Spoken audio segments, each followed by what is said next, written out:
Bon, écoutez, je pense qu'on va commencer. Bonjour à toutes et tous. Merci d'être là. Donc, moi, je suis Frédéric Bouix, coordinatrice à l'Office franco-québécois pour la jeunesse. Et j'ai entre autres pour charge enfin, certains programmes pour étudiants, dont le programme dont on parlera tout à l'heure, Voyage d'études. Et je suis accompagnée de Claire, si tu veux te présenter. Oui, bonjour, moi je suis Claire Favillier, je suis responsable communication de l'OFQJ. Voilà, je crois qu'on a une petite slide qui... Il n'y avait pas un résumé de la séance? Il y Hop, avait voilà, voilà, déroulé, c'est voilà, déjà. le déroulé. Donc, on va essayer de faire relativement court et synthétique, et puis bien sûr de vous laisser un temps questions-réponses à la fin. Euh, donc, comme l'a dit Claire, la séquence est enregistrée pour vos collègues qui ne pouvaient pas forcément tous être là, et et on pourra vous rendre disponible aussi le PowerPoint. Alors, on va vous rapidement vous présenter donc l'OFQJ, bien sûr nos programmes, c'est le plus important. Un peu vous parler d'EIC parce que c'est assez complexe et je vais un peu désacraliser EIC et puis vous donner quelques autres informations complémentaires. Alors, l'Office est une vieille maison, hein, puisqu'on a été créé en 68 par le général de Gaulle. Donc, j'aime bien dire ça parce que je trouve que ça pose quand même tout de suite le cadre. Nous sommes sous tutelle du ministère Jeunesse et Sport, et donc ce qui nous permet d'aller jusqu'à 35 ans. Donc, nous accompagnons uniquement les majeurs. Donc, c'est vrai que quand il y a des lycées pro, etc., quelquefois, bah, il y a quand même pas mal de mineurs, on ne peut pas les accompagner. Mais voilà, 18-35 ans, ça nous permet d'aller par contre loin sur des jeunes qui seraient en reprise d'études notamment.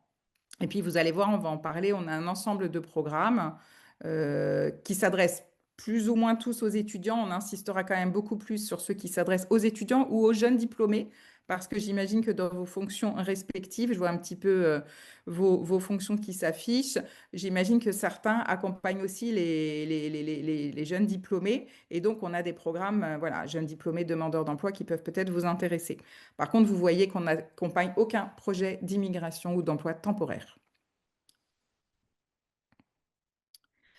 Alors, nos programmes, et spécifiquement, on va démarrer par les programmes pour les étudiants, forcément, c'est ce qui vous intéresse le plus. Et donc, le stage lié aux études. Donc, j'imagine que certains de vos jeunes vont faire des stages. Et pour cela, il faut être inscrit dans un établissement d'enseignement français et demander obligatoirement, on insiste, un permis stage COP. Il y a quelquefois des erreurs qui sont délivrées même au niveau des bureaux internationaux des universités ou des écoles qui pensent que un stage non obligatoire ou un stage très court ne nécessiterait pas, c'est dur à dire, de permis de travail. C'est faux. Même un stage d'une semaine, même un stage non obligatoire d'une semaine, il faut obligatoirement demander un permis stage COP. Je reviendrai tout à l'heure sur le détail, parce que sinon, en fait, le jeune n'a aucun statut est considéré comme un travailleur clandestin.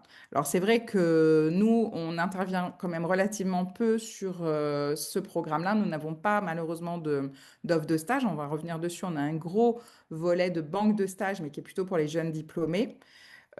Pourquoi on n'intervient pas plus? C'est parce que vous en doutez, il y a alors je ne sais plus le chiffre exact, mais voilà, j'allais dire dizaines de milliers, j'exagère peut-être un peu, mais des milliers en tout cas de stagiaires français qui vont au Québec. On n'a malheureusement pas les moyens de tous les accompagner.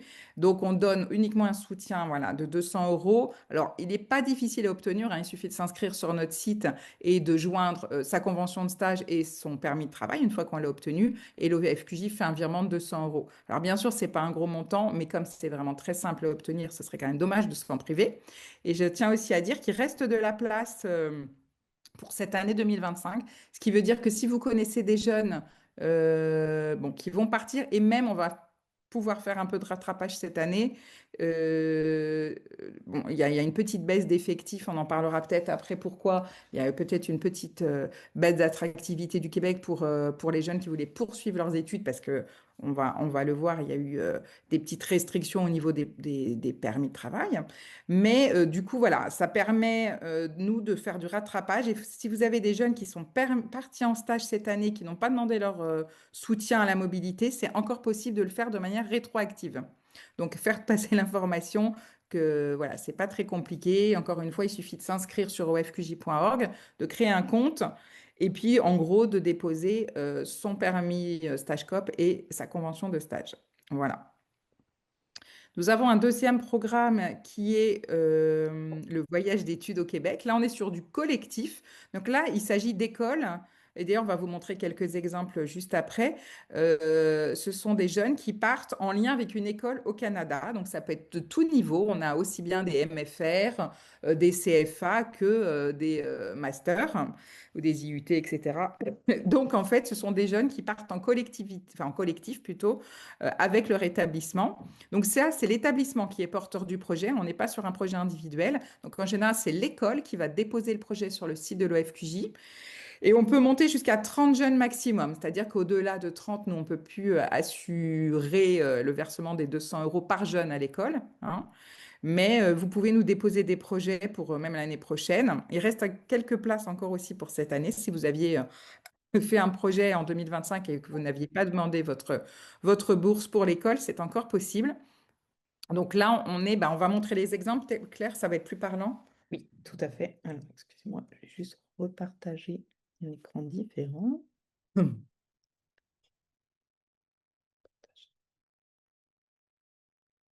ne sais pas si vous voyez donc le changement. On a eu effectivement des publics du type école du web qui sont allés sur des événements, par exemple sur des forums. Là, ils étaient un événement à Québec sur un événement du numérique pour rencontrer des professionnels et assister à des événements, des tables rondes. Ça peut être aussi des petits des concours de code, des choses comme ça.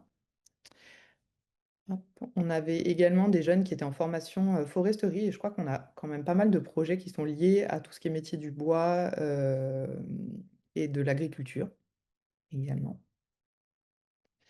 Et puis ça c'est un projet qui est assez récent, qui est donc des jeunes Guyanais qui sont partis au Québec pour rencontrer en fait des jeunes des Premières Nations du Québec et donc conforter un petit peu leur expérience et leur rapport à la culture autochtone. Donc voilà, c'était un projet qui était très intéressant. Donc vous voyez, c'est très varié comme type de projets qui sont portés par les structures. Donc tout est un petit peu possible.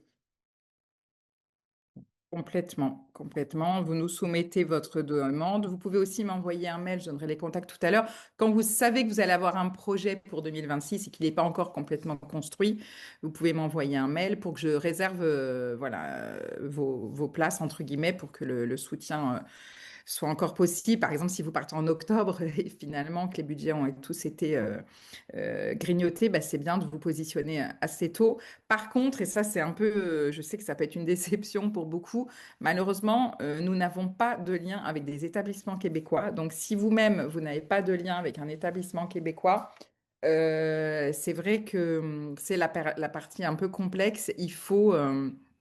Voilà, il faut chercher. Ça se fait beaucoup, maintenant, ça se fait beaucoup tout simplement par des recherches Internet. Comme les Québécois sont quand même moins de 10 millions, hein, 8 millions, et nous légèrement plus, en fait, ils sont ultra sollicités. Et donc, nous, on n'a malheureusement pas la possibilité de vous mettre en lien avec des établissements. On n'a pas d'établissement comme ça qui nous réclament à corps et à cri d'être matchés avec un établissement français, malheureusement. Donc, c'est là-dessus, on ne peut pas vraiment intervenir. On peut intervenir sur le cofinancement. Après, nous avons d'autres programmes. Alors là, bon, c'est un programme, c'est un peu, peut-être un peu contradictoire de vous montrer ça, parce que c'est la formation professionnelle au Québec et ils peuvent très bien la faire en France. Donc, en fait, bon, déjà, c'est une information. Effectivement, la formation professionnelle est gratuite pour les Français et ils peuvent travailler pendant leurs études à hauteur de 20 heures.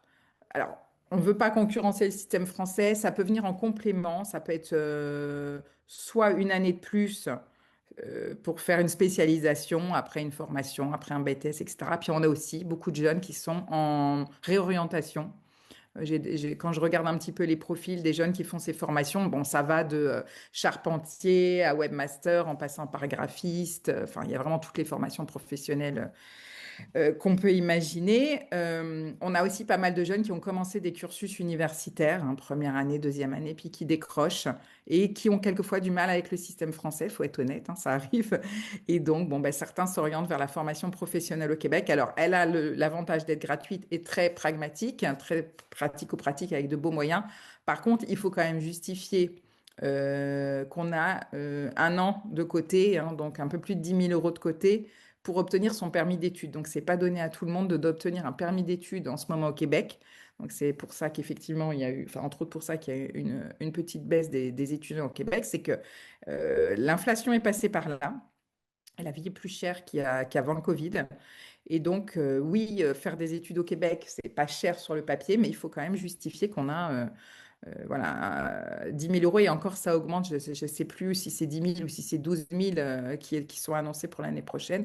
Mais le Canada n'a pas envie d'avoir des indigents sur son territoire, donc prend les précautions préalables pour que les jeunes qui viendraient étudier chez eux aient quand même des ressources financières. On ne leur demande pas de les dépenser parce que c'est vrai que s'ils trouvent un job à côté, ils n'auront pas à dépenser leurs économies, mais il faut pouvoir les justifier, ce qui est encore une fois pas donné à tout le monde. Les stages, alors, j'insiste quand même sur ces stages-là parce que ça convient très très bien aux jeunes diplômés. Et encore une fois, j'imagine que pour certains, vous accompagnez peut-être vos jeunes vers la sortie, entre guillemets. Et là, ce qui est très intéressant, alors là, on a vraiment un gros plus à l'OFQJ, enfin plusieurs, c'est que, un, on a 250 offres de stage sur notre site. Et peut-être Claire, tu peux expliquer l'espace totem, comment ça fonctionne, tu le maîtrises mieux que moi. Oui, tout à fait. Mais on a une interface donc pour les jeunes qui veulent déposer leur projet ou qui veulent aussi parcourir les offres de l'OFQJ, donc qu'on appelle Totem. Donc c'est un intranet sur lequel les jeunes peuvent s'inscrire, par exemple aux ateliers d'information. On a aussi un annuaire des structures partenaires donc pour les aider à rechercher leur stage, puisque ce soit pour les stages étudiants ou aussi pour les stages pour demandeurs d'emploi. Donc nous, pour les demandeurs d'emploi, on a des offres, mais les étudiants, on n'a pas d'offres. Par contre, on leur donne accès à notre répertoire d'entreprise et comme ça, ils peuvent prospecter et déposer eux-mêmes un projet qu'ils auraient monté avec une entreprise. Voilà. Et dans l'espace totem, en fait, ça donne accès à un annuaire d'entreprise qu'on a été chercher, avec qui on travaille régulièrement. Donc, c'est des adresses filtrées, on va dire, de gens qui, en général, ont déjà pris des stagiaires, hein. Donc, ça aide quand même, effectivement, pas mal la recherche d'un stage, même pour un étudiant, hein, parce que s'il nous Mm. demande un annuaire, ben, effectivement, on a un annuaire. Donc, il faut qu'il crée un compte tout simplement sur notre site, hein, c'est bien ça. Et puis, il pourra cliquer et il aura accès à l'annuaire. Évidemment, c'est complètement gratuit et je pense que les structures, enfin c'est même sûr, c'est pas je pense, mais c'est très majoritairement au Québec, mais on a aussi le Canada dans son ensemble. Et si c'est au Canada, dans les autres provinces, ce sera quand même des entreprises francophones. Voilà. Et donc là, le gros intérêt en plus de notre banque de stage qui est tout niveau, hein. On a aussi bien des offres dans l'agriculture urbaine, dans le sport, beaucoup dans des festivals aussi. On a pas mal d'offres dans le secteur culturel. On a vraiment toutes sortes d'offres. Et puis aussi, on a la possibilité qu'il y ait un jeune qui aurait identifié lui-même son stage ou qui est dans un secteur de niche puisse proposer son projet et auquel cas il aura exactement les mêmes soutiens financiers que s'il avait répondu à une de nos offres. Ce qu'il faut savoir, c'est qu'on a un financement complet sur ce stage. En réalité, donc la chargée de projet qui gère ce programme fait en sorte bon, d'étudier ce qu'il a, puisqu'on a une grosse convention avec France Travail. Donc, quelqu'un qui aurait des droits, et notamment vos apprentis, vos alternants, qui auraient des droits au chômage, peuvent être maintenus pendant 6 mois grâce à l'accord qu'on a avec France Travail. Nous avons également des bourses avec certaines collectivités. Ben alors dans ce domaine-là, oui, c'est Auvergne-Rhône-Alpes, la Guadeloupe. Qu'est-ce qu'on a sur ce programme-là? Ce n'est pas tant. Je ne sais pas si c'est que ces Les deux. jeunes dionysiens, si vous avez des jeunes Dionysiens et quelques, ah franciliens. oui, et quelques franciliens aussi, mais c'est quand même assez réduit. Mais de toute façon, quoi qu'il en soit, voilà, on regarde la situation individuelle des jeunes. Est-ce qu'ils ont des allocations chômage? Est-ce qu'ils ont une bourse d'une collectivité? Et quoi qu'il en soit, donc on fait en sorte qu'ils aient un minimum c'est 800 euros ou on a augmenté encore pour l'année prochaine? Je crois que c'était à minima 800 euros par mois, plus une aide à la mobilité, hein, ce qu'on appelle le soutien à la mobilité au départ, c'est de 200 à 800 euros. Ça, c'est une aide à la mobilité qui permet de cofinancer son billet d'avion. Donc là, le détail, on ne peut pas vous donner le chiffre exact par jeune, c'est vraiment du cas par cas. L'idée, c'est pas qu'il y ait un cumul, parce que c'est vrai que certains jeunes qui cumuleraient France Travail, une aide de la collectivité, une aide de l'entreprise, on en a eu, on en a eu, et ils cumulaient quand même plus de 2 000 € net d'indemnité de stage. Bon, c'est pas l'idée. L'idée, c'est effectivement de pouvoir faire en sorte que les jeunes partent dans des conditions correct, hein, c'est pas non plus royal, mais correct. Et du coup, c'est quand même un programme qui est ouvert à tous et qui permet aussi, ça je peux insister là-dessus, à des jeunes qui n'auraient pas eu l'occasion durant leurs études de vivre une expérience de mobilité internationale et on sait comment c'est vraiment nécessaire dans certains domaines et reconnu, mais ces jeunes qui n'auraient pas eu les moyens enfin, pendant leurs études peuvent se rattraper juste à l'issue de leurs études. Il Oui. suffit d'une inscription France Travail et ils sont éligibles. C'est d'ailleurs très bien pour les jeunes qui sortent de l'alternance, puisqu'ils ont droit à des indemnités de France Travail. Donc, voilà, ils n'ont pas eu, Bonne effectivement, des fois, solution. le fait d'être en alternance leur a pas permis de réaliser de stage à l'international. Mm, Et donc, c'est vraiment un bon programme pour ça. exact. On a également un programme, alors là, vous connaissez le service civique, hein, donc c'est pas spécifique pour les étudiants, etc. Mais je voulais quand même le citer parce que c'est aussi un programme qui est complètement financé. On a 130 offres de missions de service civique à l'international. Et à l'international, ça veut dire Québec, Canada, mais pas que, puisqu'on est en lien, comme vous voyez les logos en dessous, donc avec la Fondation des Alliances françaises, avec l'AUF. Et en fait, on a des missions dans l'Amérique, en Amérique du Sud, dans la Caraïbe et un petit peu en Afrique avec l'AUF. Et donc, on a des très belles missions avec une prise en charge complète, c'est-à-dire qu'il y a les 558 € versés par l'Agence du service civique, mais il y a une prise en charge complète du billet d'avion, même si c'est pour aller au Chili. Et il y a également un défraiement complémentaire pour atteindre, au Canada en tout cas, on est à 900 € par mois.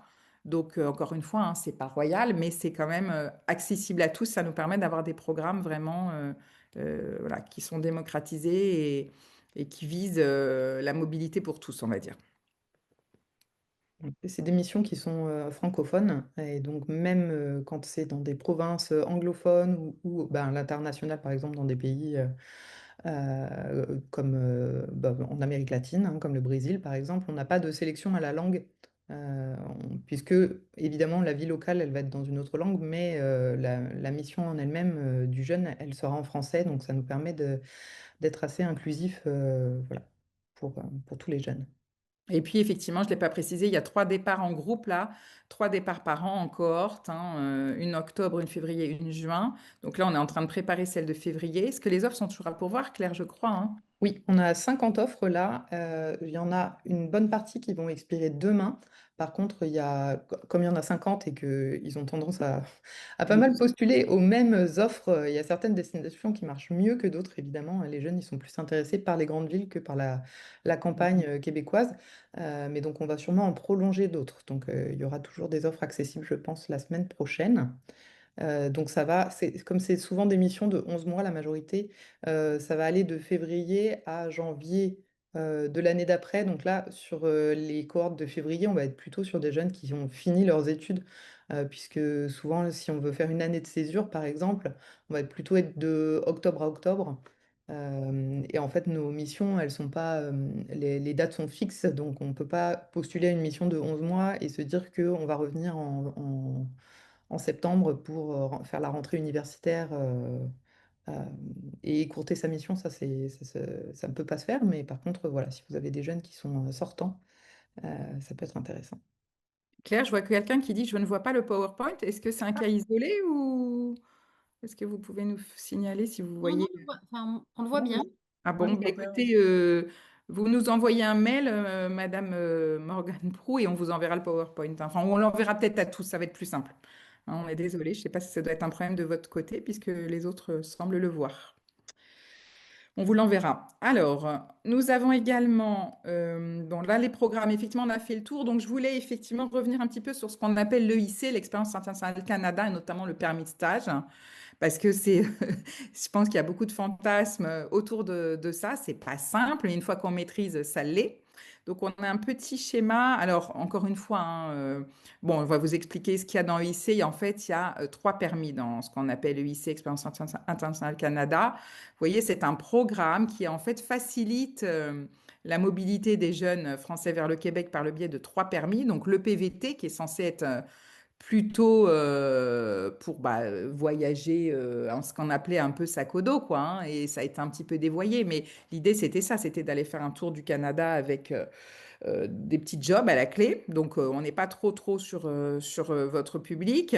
Le permis jeune professionnel, c'est un CDD longue durée. Donc là, il vient souvent, il peut venir après un permis de stage. Et donc, on va insister un petit peu sur le permis stage COP. Effectivement, je l'ai évoqué tout à l'heure. Il est obligatoire, même pour un stage court, même pour un stage non rémunéré, hein. C'est obligatoire pour tout stage, même d'une semaine, par exemple. Donc, on vous a fait un petit schéma. Et encore une fois, ça, c'est des choses qui sont partagées dans nos plus longuement, hein, dans nos ateliers qu'on fait avec les jeunes. Tous les 15 jours, il y a des ateliers en ligne, on va en reparler. Tout ça, ça leur est présenté en long, en large, en travers. Donc, je n'insiste pas trop sur le PVT. Vous avez vu, c'est un permis de travail ouvert qui permet d'aller faire du tourisme et de l'emploi. Le jeune pro, j'insiste pas non plus parce qu'on est sur du CDD et c'est pas tout à fait le public du jour. Le stage COP, eh bien, c'est un permis qui peut quand même aller jusqu'à 12 mois. Donc, ça peut faire des longs stages ou alors un stage de 6 mois prolongé.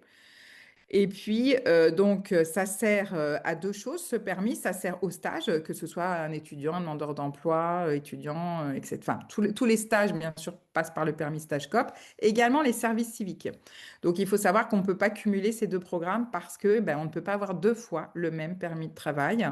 Et donc, malheureusement, quelqu'un qui aurait fait un stage étudiant ne peut pas faire de service civique au Canada, hein, j'entends. Et vice-versa, quelqu'un qui aurait fait un service civique au Canada ne peut pas redemander un stage derrière. C'est le même permis qui aura été utilisé. C'est un permis de travail qu'on appelle fermé. Ça veut dire que, pareil, malheureusement, on ne peut pas travailler à côté. C'est pas parce que vous seriez, un jeune serait sur 4 jours semaine qui pourrait aller bosser à l'épicerie le week-end. Malheureusement, ça n'est pas possible. Donc, l'entreprise, ce qu'on appelle l'entreprise d'accueil, est identifiée au départ. C'est quasi impossible d'en changer en cours de route. Donc franchement, il ne faut pas se planter sur son offre, ce qu'on appelle l'offre d'emploi.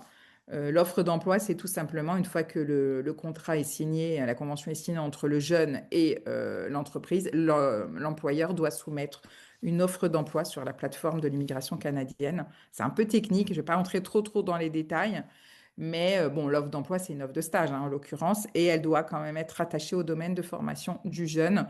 Donc, un jeune qui serait en formation, je vais caricaturer, de boulangerie ne peut pas demander de stage de football, d'entraîneur de foot, quoi. Et c'est un tirage au sort, certes, mais en fait, 100% des gagnants, 100% des jeunes sont gagnants, puisqu'en fait, c'est un tirage au sort dans un bassin, ce qu'on appelle un bassin. On doit s'inscrire dans un bassin, sauf que, en fait, comme il y a assez de place pour tout le monde est tiré au sort. Oui, si Donc, je peux rajouter aussi, ça veut aussi dire que ça sert à rien que les jeunes ils s'inscrivent tant qu'ils n'ont pas trouvé d'entreprise, puisque pour que ça fonctionne, il faut que l'entreprise ait soumis aussi son offre d'emploi, donc ils ne peuvent pas commencer leur démarche administrative avant. sauf le passeport, ça c'est déjà une bonne chose à faire, effectivement, c'est être en possession d'un passeport. Alors, sur ces accords-là, c'est un passeport français, hein, parce qu'on est sur des accords bilatéraux entre la France et le Québec. Et j'en profite, je vois qu'il y a deux questions qui répondent un petit peu à ça. Donc, vous avez bien compris qu'effectivement, oui, la convention de stage doit être signée au moment de la demande de permis. On ne peut pas l'anticiper. Et le stage n'est pas obligatoirement rémunéré par l'employeur. Ah oui, non, mais ici est bien obligatoire si le stage n'est pas rémunéré. Malheureusement, ça n'a aucun rapport. Stage, encore une fois, j'insiste, stage non rémunéré, il faut quand même demander un permis stage COP. Ouais. Surtout que les entreprises canadiennes n'ont aucune obligation de rémunérer les stagiaires. Alors autant en France, on a quand même des durées au-delà desquelles l'entreprise est obligée de verser une indemnité, mais ça Au n'existe pas Québec. au Canada. C'est de Mm, la négociation après, hein, du jeune avec l'entreprise. c'est clair. Alors, la suite, hein. On a un autre slide sur les permis, si je ne m'abuse. Voilà, on vous a remis, donc je vais insister plutôt sur le stage COP. Alors, l'intérêt aussi quand même du stage COP, c'est qu'il y a un accord de sécurité sociale entre la Sécu française et la Régie d'assurance maladie du Québec, la RAMQ québécoise. Donc, il y a bien un formulaire de Sécu, le SE 401 Q104, si je ne m'abuse, qui se trouve en ligne et qui se fait compléter à la Sécu avant de partir de France. Et puis, à l'arrivée à la RAMQ du Québec, donc ça donne droit quand même à des frais médicaux réduits, mais une assurance mobilité, une assurance privée est nécessaire parce que, il y a plein de frais qui ne sont pas remboursés au Québec et que les frais de santé peuvent monter très très rapidement. Donc une assurance, bon, on a mis un exemple de prix, par exemple la mobilité plus de Chapka, elle coûte 202 euros pour 6 mois et franchement, c'est pas du luxe. Donc, il faut vraiment inciter les stagiaires à être bien assurés. Un permis de travail, ça coûte 179 $. Donc, en euros, ben là, je ne sais pas parce que l'euro est très fort en ce moment. Donc, peut-être que ça fait une centaine d'euros. Et il y a une biométrie à passer. Ah ben, tout calculé, voilà, tout calculé. Le permis de travail et la biométrie, on est à 176 euros. Alors, je ne sais pas quand est-ce que ça a été mis à jour, si c'est tout frais. Mais en ce moment, on a un euro très fort par rapport au dollar canadien. Et qu'est-ce que je voulais dire? Oui, donc qu'est-ce que c'est la biométrie? Ça, c'est un peu compliqué. C'est effectivement, quand on fait une demande de permis stage COP, il faut aller ou à Paris, et c'est même pas Paris, c'est Clichy, ou à Lyon. Il n'y a que deux centres en France métropolitaine. Et après, alors je ne vous dis pas pour les Outre-mer, etc., c'est encore beaucoup plus compliqué. Mais vous devez obligatoirement aller ou à Clichy ou à Lyon faire ce qu'on appelle une prise d'empreinte biométrique. Certains me disent, oui, mais je l'ai déjà, j'ai un passeport biométrique. Non, malheureusement, ce n'est pas suffisant. C'est une exigence de l'ambassade du Canada d'aller chez un prestataire assermenté, agréé, hein. Et donc, on ne peut pas se passer de cette biométrie. Alors, on va en profiter effectivement. Les bassins vont fermer là, c'est imminent. Donc, l'histoire des bassins, c'est quoi? Ça veut dire qu'il y a un certain nombre de permis de travail, que ce soit PVT, Jeune Pro, Stage Cop, qui sont ouverts à peu près autour de Noël souvent. Autour de Noël, enfin, c'est toujours un peu mystérieux la date d'ouverture du quota pour l'année suivante. Et ce quota, bah, il se ferme à un moment assez brutalement. C'est-à-dire, bah là, il restait plus qu'un PVT la semaine dernière dans le bassin. Donc, c'est peut-être beaucoup lié aussi à ça. Donc, les bassins vont fermer là. C'est imminent avant la fin du mois. Donc, bah, la semaine prochaine, on ne sait pas quel jour, à quelle heure. Mais si vous aviez encore des étudiants qui devaient partir cette année ou en janvier, parce que pour janvier, on est plus confortable de faire une demande maintenant que le 1er janvier. Et ça prend quand même en général entre 4 et 8 semaines, hein, une demande. Donc voilà, les bassins vont fermer ces jours-ci. Et pareil, le formulaire de Sécu, je vois quelqu'un pose la question, le CERFA, enfin le formulaire de Sécu, il est possible et obligatoire, même pour des stages non rémunérés, tout à fait. Tout le monde y a droit. Et les bassins réouvriront, je l'ai dit, normalement, c'est souvent entre Noël et Nouvel An, donc c'est pas très confortable comme date. Mais ça, c'est personne ne le sait à l'avance, hein. C'est l'immigration canadienne qui en décide, qui ne nous tient pas forcément au courant, mais d'expérience, hein, Claire, on est souvent dans des dates un peu pas très faciles parce que quand c'est pendant les vacances de Noël, bon. Et quelquefois, je ne sais plus si c'est cette année ou l'année dernière, il y a une fois où ça traînait quand même pas mal sur le début d'année. Donc attention, j'allais dire, enfin, je ne conseillerais pas les stages au Québec en janvier-février pour deux raisons. La première étant le froid polaire et la deuxième étant qu'effectivement, si les bassins ouvrent au 15 janvier, ce qui est déjà arrivé, et que vous avez un stage à faire en janvier ou en février, bah, déjà, ce ne sera pas possible. On n'aura pas les temps nécessaires pour faire la demande de permis. Oui, on peut aussi peut-être d'ailleurs préciser que c'est quand même des démarches qui peuvent durer un moment. Plus de deux On est à mois. huit Ouais. semaines, voilà, on est à 8 semaines, mais c'est pas une science exacte non plus, donc ça peut être un peu moins, ça peut être un peu plus. Et donc l'idée, c'est vraiment de sensibiliser aux jeunes, les jeunes à déjà être bien clairs avec leur entreprise que les dates sur lesquelles ils s'engagent de début de stage, bah, peut-être que les démarches administratives leur permettront pas de prendre leur stage à la date décidée, que ça pourrait être une semaine plus tard, par exemple. Donc, de s'assurer que l'employeur est quand même assez flexible avec ça. Et même pour les jeunes, de pas trop se précipiter sur les billets d'avion. Tant qu'ils n'ont pas reçu leur lettre d'invitation, hein, donc c'est la lettre qu'ils vont ensuite transformer en permis de travail quand ils passent la frontière. Donc ça, c'est des choses qu'on explique aux jeunes dans nos séances d'information pour qu'ils soient bien au courant des délais. Parce que malheureusement, on ne peut pas se dire, ah bah, je veux aller au Québec et puis mon stage, j'ai un employeur qui est prêt à me prendre dans 3 semaines. Ça, ce n'est pas possible. Donc voilà, une réalité malheureusement Mm. sur la temporalité. Alors là, je vois aussi la question de dire oui, nos stagiaires n'ont pas de date flexible, on le sait bien. Alors, quelqu'un qui commencerait le 16 mars, elle peut, si elle a tous les papiers, elle peut faire la demande là, parce que ce qu'on n'a pas dit, c'est que le quota, il n'est pas lié à une année. Le quota, il reste vraiment quelques jours a priori avant la fermeture. Si elle est prête, elle peut tout de suite faire sa demande de permis. C'est pas lié à une année. Tant qu'il reste des places, elle n'a pas trouvé son lieu de stage. Bon, alors 16 mars, normalement, ça devrait passer si les quotas ouvrent voilà, entre Noël et début janvier. Normalement, ça marche. Mais ce que disait Claire est complètement vrai, qu'elle ne s'engage pas sur un billet d'avion parce qu'il peut se passer 1 ou 2 semaines de retard à l'allumage, quoi. Et on a quand même des jeunes qui, de temps en temps, partent un peu en retard. Donc, sinon, si c'est vraiment trop, trop risqué, malheureusement, je pense qu'il vaut mieux aller sur une autre destination parce qu'il y a quand même une part d'inconnu sur le permis. Et tout le monde obtient son permis quasiment. Enfin, on n'a quasiment aucun refus. Il faudrait vraiment, alors, soit un problème de casier judiciaire, ça peut bloquer, ou sinon, mais bon, je ne sais pas trop. Enfin, franchement. On a quasiment pas de refus. Comme je disais, normalement, il faut que ce soit en lien avec la formation. Mais enfin, j'imagine que vos stagiaires font des stages alignés avec leurs études. Mais on n'a quasiment pas de refus. Mais les délais, effectivement, il faut en tenir compte. Donc, si on sent que ça peut être un peu risqué, il vaut mieux se reporter sur une destination plus facile en termes de permis et puis faire un deuxième stage en tant que jeune diplômé à ce moment-là. Alors, qu'est-ce qu'on avait? On avait peut-être, oui, là, quelques informations complémentaires à vous donner. Nous, on fait pas mal de salons en Paris et en région, donc on en a cité quelques-uns tout au long de l'année. Donc, il y a Air Canada maintenant qui fait des salons à Lille, à Lyon, on va faire les deux d'ailleurs. Bon, à la base, Air Canada, elle a fait un peu comme une promotion de sa compagnie, mais en fait, ce sont des très bons salons qui draine beaucoup de monde et il y a pas mal de propositions. Alors, c'est pas des propositions de stage, hein, mais voilà, ce sont des bons salons. Il y a Cap sur le Monde à Lille, il y a Time to Move à Reims. Tout ça, c'est des salons qu'on va faire en novembre. Il y en a d'autres. Le plus simple, c'est quand même de nous suivre, que ce soit sur LinkedIn ou sur les autres réseaux. On est à peu près partout. On est sur TikTok, on est sur Insta. Je sais pas si on poste encore sur Facebook, Claire.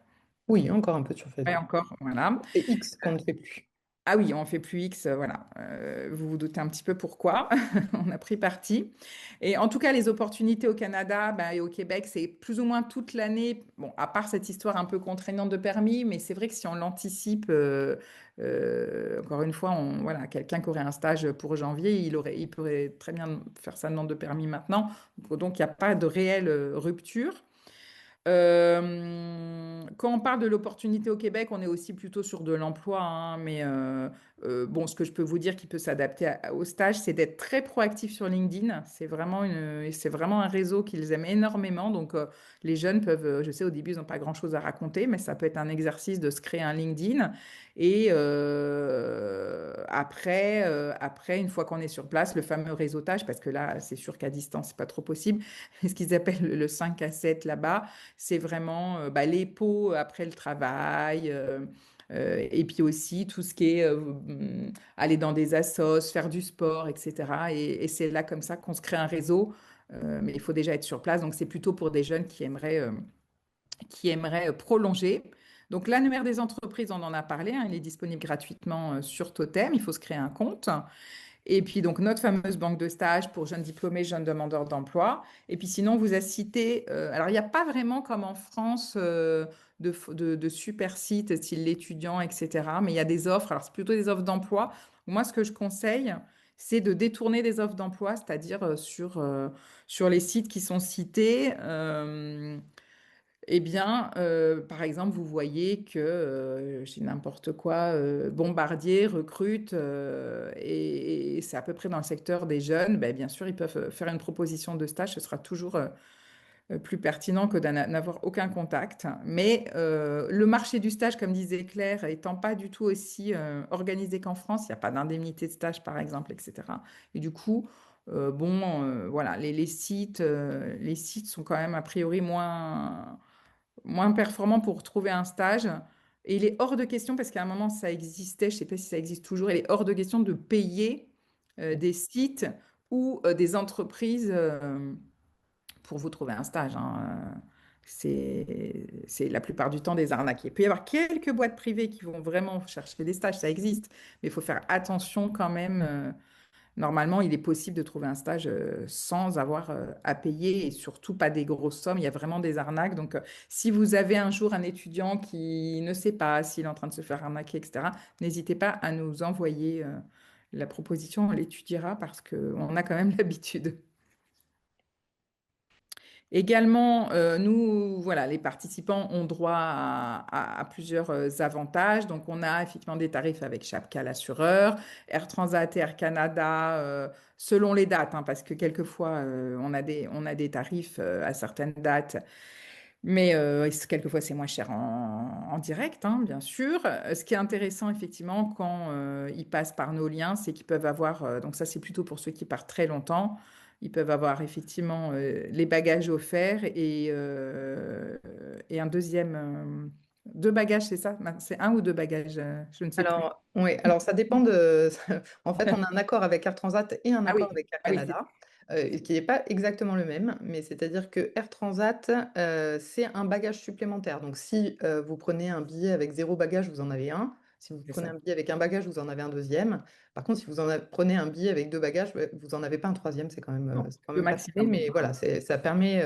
C'est quand même intéressant pour ceux qui voudraient partir qu'avec une seule valise. Ils prennent un billet sans bagage soute et ça leur en rajoute un. Et Air Canada, c'est un petit peu différent puisque c'est donc une interface sur laquelle, quand on commande son billet d'avion, il y a d'office deux bagages. Et donc, quand il parle de remise, effectivement, il y a une remise qui est faite sur le billet d'avion, qui est un petit peu moins cher, mais sur la base d'un voyage avec un bagage. Donc voilà. Donc, par exemple, si vous comparez avec un tarif sur Air Canada où vous n'auriez pas de valise en soute, bah, évidemment, sans valise en soute, ça va coûter moins cher que le tarif qui vous est proposé là, puisque la réduction, elle est appliquée différemment. Et Desjardins, c'est des frais enfin, des gratuités, justement, pas de frais d'ouverture de compte, mais il faut que le jeune reste plus de 8 mois. Donc voilà, on sait pas forcément, en fonction de la durée du stage de vos étudiants, c'est pas forcément intéressant pour Desjardins. Mais ceci dit, sachez quand même que donc, Desjardins, c'est une banque qui est partout au Québec et ils font notamment aussi beaucoup de webinaires d'information où ils expliquent le système bancaire, notamment tout ce qui est la différence entre carte de débit, carte de crédit, etc. Donc même si le jeune ils ouvre pas de compte, ça peut être une bonne ressource pour leur expliquer un petit peu voilà, le fonctionnement bancaire au Canada. Ensuite. Alors voilà, on en a parlé tout à l'heure. Donc les jeunes peuvent s'inscrire sur ofqj.org/atelier pour prendre rendez-vous donc, enfin, sur nos fameux ateliers, hein, c'est sur inscription.